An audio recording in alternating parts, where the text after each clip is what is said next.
Eddie and Nketiah, thank you so much for taking the time to speak with us here in Astro, Malaysia. I know it's been about 2 weeks, in fact, perhaps more than a couple of weeks since that dramatic winner against Liverpool, but it felt like such a huge moment in the context of the season that I still want to get your reaction to it.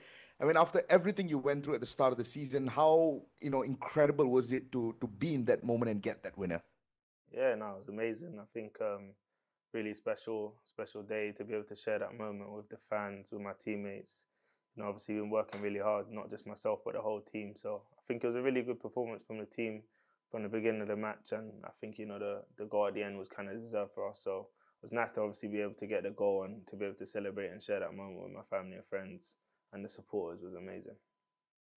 Yeah, I remember in the aftermath of that goal, in an interview, you spoke about the Palace mindset about being able to beat anyone. Is that what it feels like within the dressing room at the minute? There's sort of like this air of invincibility about the team, and that regardless of who you guys face on the pitch, that you can take them on.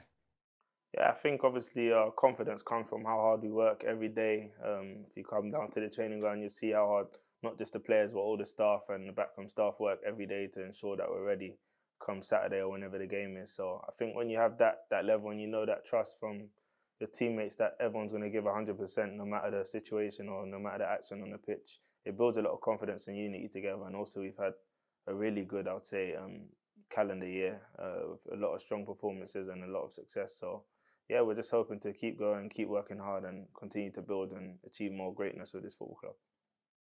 Yeah, the calendar year, I mean, that point was particularly, to be fair, even in Malaysia, a lot of people have followed the incredible journey that Palace have been on. They've been such huge supporters of that incredible journey as well.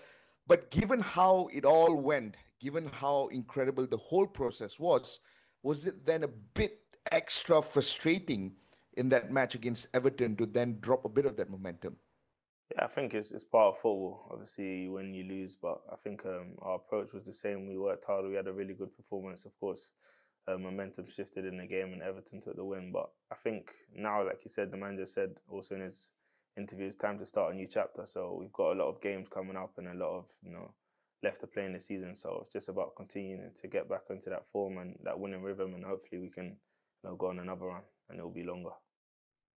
Yeah, I want to talk a little bit about you, Eddie. I mean, the start of the season was not exactly ideal. I mean, the injury came at the worst time possible for anyone who has gone through the preseason and has these aspirations of turning it big in a brand new season. But of course, then to come back the way you did against Liverpool and then also get a goal in midweek after that, does it now feel like your season is properly underway now? Yeah, I feel good. Of course, it's disappointing as any player to catch an injury, but I worked really hard in the off season, even throughout the rehab when I was injured, to make sure I was ready when I came back. And yeah, I feel really confident in my body and confident on the pitch. And yeah, obviously the teammates have helped me, obviously give me support through the difficult times and the coaching staff. So yeah, no, I think it's a good moment, and it also helps coming into a team that's winning and playing well. So yeah, no, I feel good. I feel ready to contribute, and yeah, I'm happy with the start I've had since I've been back fit. Mm. A few weeks ago, a colleague of mine from Astro Malaysia, Adam Carruthers, he was there in London. He spoke to Oliver Glasner as well. And the interview primarily focused on the tactical side of his game, his preferences on the pitch. But I'm also curious from a player point of view, what is Oliver like as a communicator?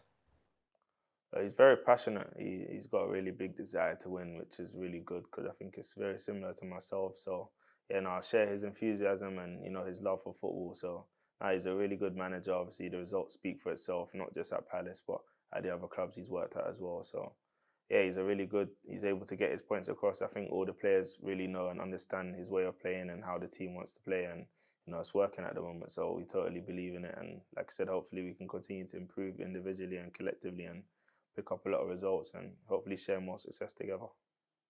Yeah, beautiful. I mean, the 3-5-2 formation, it's one of those formation that draws a lot of opinions. It divides fan bases, it divides football watchers in general.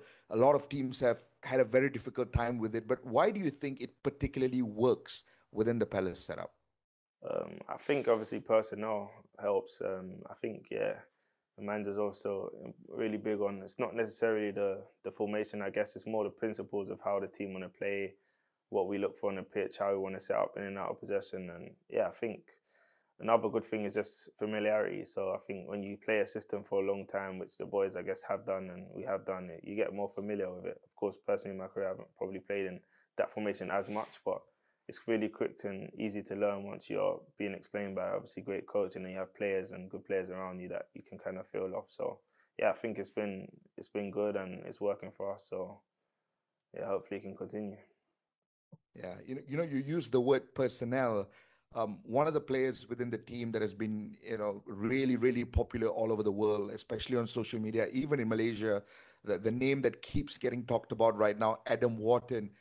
Could you just help us make sense of just how good of a player he is?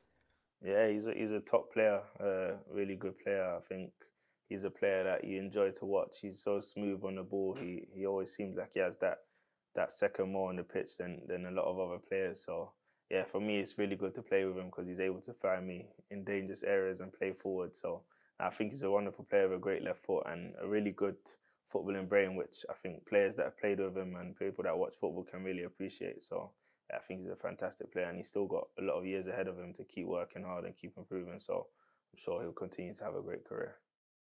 Yeah, I think it's beautiful because we're sort of living in an era right now where there is a greater sense of appreciation from midfielders. Perhaps not so much in the past, but now a lot of your number sixes, your number eights are getting the plaudits that they absolutely deserve. Just one additional question on Adam: who do you think he reminds you of in terms of other great midfielders that have graced the Premier League before?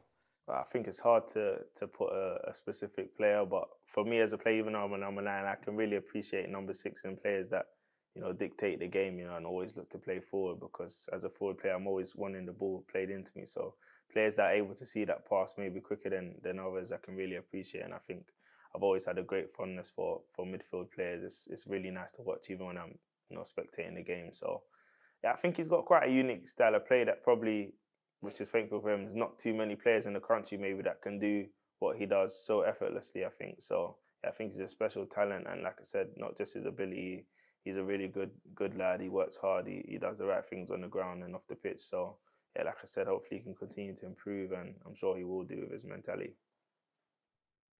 I mean, when you mention the Palace name these days, I mean, names like yours, Eddie, and then people talk about Jean-Philippe Mateta, of course. People mention so many Adam Wharton, for example. But it's also a team made out of so many unsung heroes and warriors who give completely everything on the pitch every time they take to it. I want to get your thoughts on who do you reckon is the most underrated figure in this Palace team?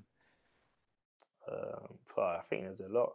I think every player is top. Someone that I'll probably give a big shout out to, I think, through this run that's been fantastic is Chris Richards. I think his consistency levels have been amazing.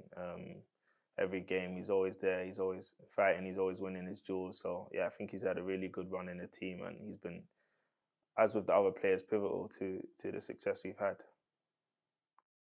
Yeah, beautiful. Before we wrap up this conversation, though, Eddie, I want to get your thoughts on the game, the big one this weekend. It's particularly an exciting one because it features two of the most exciting teams to watch in the Premier League right now. Palace and Bournemouth, a fellow high-flying side in the Premier League as well. What are you expecting out of this fixture? This should be a really difficult one. Yeah, I think it's going to be a great game. Like you said, two informed teams. Both play pretty high intensity games, so I can imagine it being a very end to end game. So yeah, we're excited for it. We've trained really hard all week to make sure we're prepared for it. We know they've got obviously good players and threats up front, and in the midfield, but we also have a lot of talent in our side, and we believe in ourselves. So yeah, I'm looking forward to the game, and I'm sure it'll be a good one to watch. And I think if we apply the right principles and play our game, then we should hopefully be able to get the 3 points in front of our supporters. Perfect. Brilliant. Thank you so much for taking the time to speak with us here in Astro Malaysia. Eddie, wish you all the best of luck for the rest of the season. Nice one, thank you, man.